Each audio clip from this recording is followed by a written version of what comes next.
We must do more to combat intimate partner violence.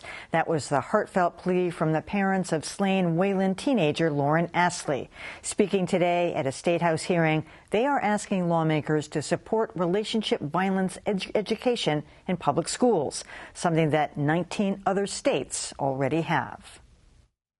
Holding back tears, Mary Dunn told lawmakers that her 18-year-old daughter might have been saved by this simple advice: never go see your ex alone after a breakup.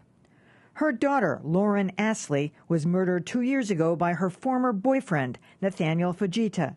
The two Wayland High students had dated for 3 years.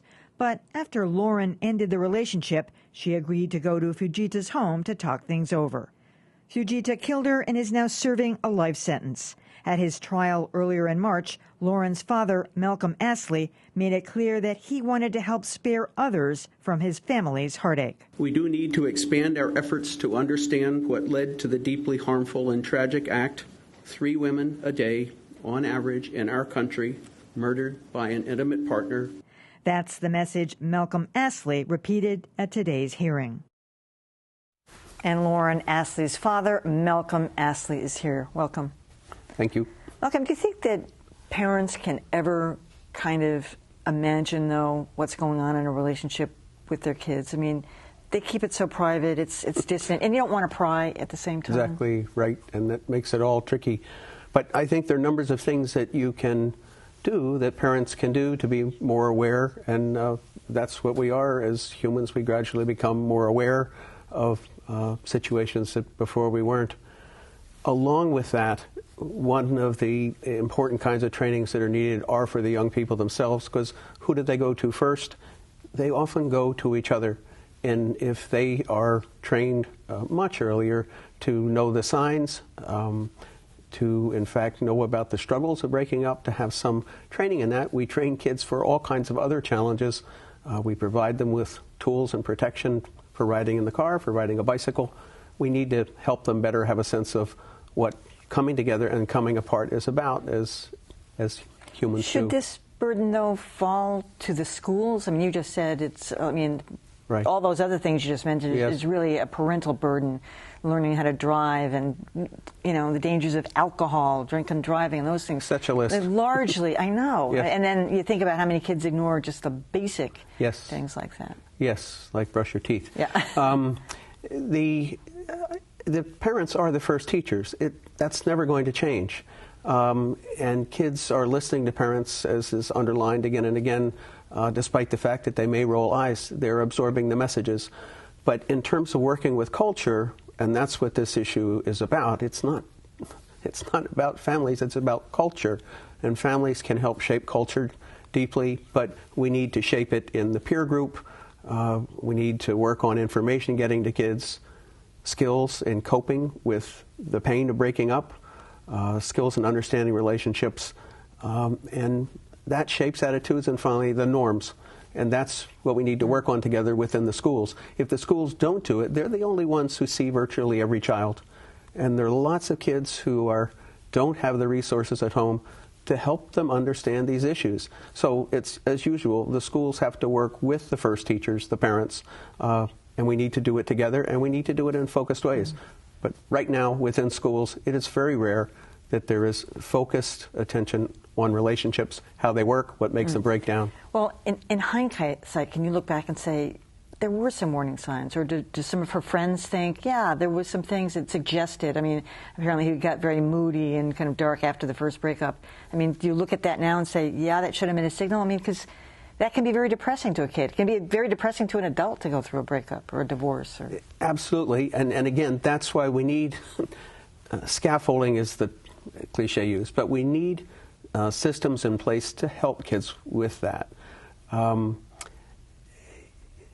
Repeat your question again. Were there signs? Yeah. They were remarkably soft as we look back, and of course we ask ourselves that again and again.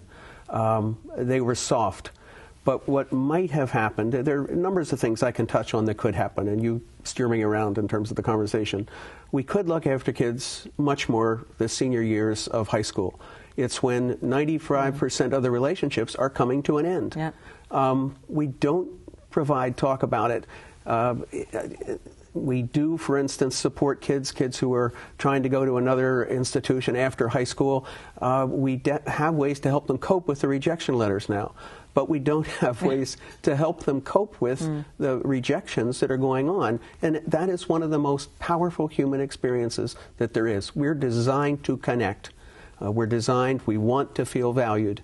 And ideally, you've learned to value yourself, but often not. And if there's no resilience, there are real problems. This gets wound up into the whole dicey issue of sex education in schools. Yes. And one state rep today said, well, this is the kind of program, sex ed. I think it was Representative Elizabeth Poirier said you should be able to, opt into this, not opt out. So she was saying, like, oh, you only take those kinds of lessons if you want to, or if your parents want you to. Yeah. But you think it should be mandated. And you said, as a former school principal, you didn't really believe in those kind of mandates. No, they're highly irritating at times, and you already have too much to do and not enough resources.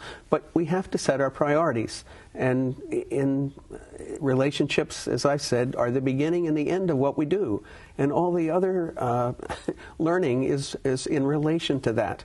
And we've made major progress in Massachusetts in terms of achievement for groups who weren't achieving as well, and we're giving the deserved attention. But we've got to bring the other leg forward for the next step. And remember, it's about relationships in the end. If we're ignoring that, it's be for naught. Well, did you support, for instance, the anti-bullying campaigns in school? I mean, that's another thing. Now that's a state law, and again, that's a burden on the schools. I don't know why it's looked at as a burden. It's the starting point. Again, relationships because if something goes wrong, it's going to be ultimately their fault, as we saw with the Phoebe Prince case. Absolutely, and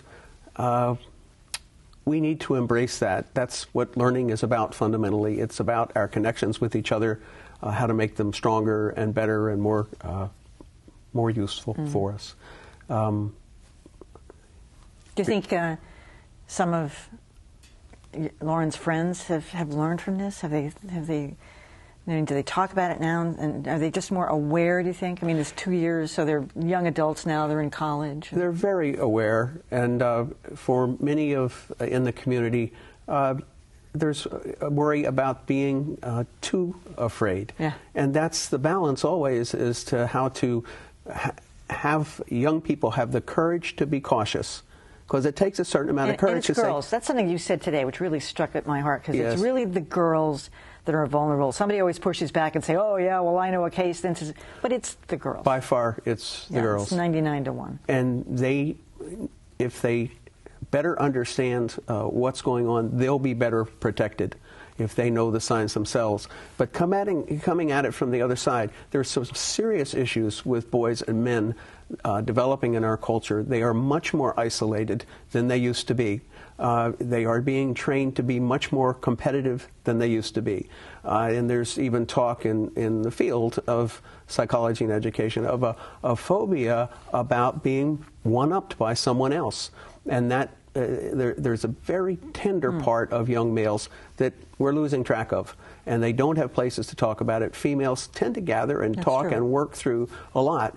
If males do that, they're seen as either being gay, which is downgraded in our sociological structure. It's much better, but they're worried about seeming either gay or effeminate. And these are all things we need to take on. One of the tragedies in your daughter's case is she was probably trying to make him feel better about the fact that she was breaking up with him. And a lot of people do that because a cold break is very hard on everybody. Yes. But yet psychologists will tell you that's the cleanest way. They often do, and I'm not sure I quite agree with that.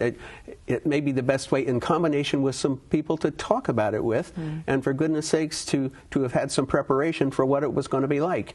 And kids go through processes of letting go of a favorite stuffed animal, or a grandparent can pass away. There are places to talk about it, but if we're not talking about it, they're not going to be prepared. And I think in many cases where there's a vulnerability anyway, if a young male is feeling sort of at loose ends and finds one person they can connect with deeply, all of their self-esteem can become connected. And girls or partners need to know about that, that if somebody's vulnerable and they connect, they can be over-connecting in ways that are dangerous for both of them. And we need to air those matters for kids and parents to be alert to. And the first thing you have to do is build in strength and resilience in each person so that a couple is strong together and not one leaning on each other, so that if one steps away, the other becomes deeply pained, angry, and violent. All right. Malcolm Astley, thank you so much for coming. Thank you very much, Emily, for having me.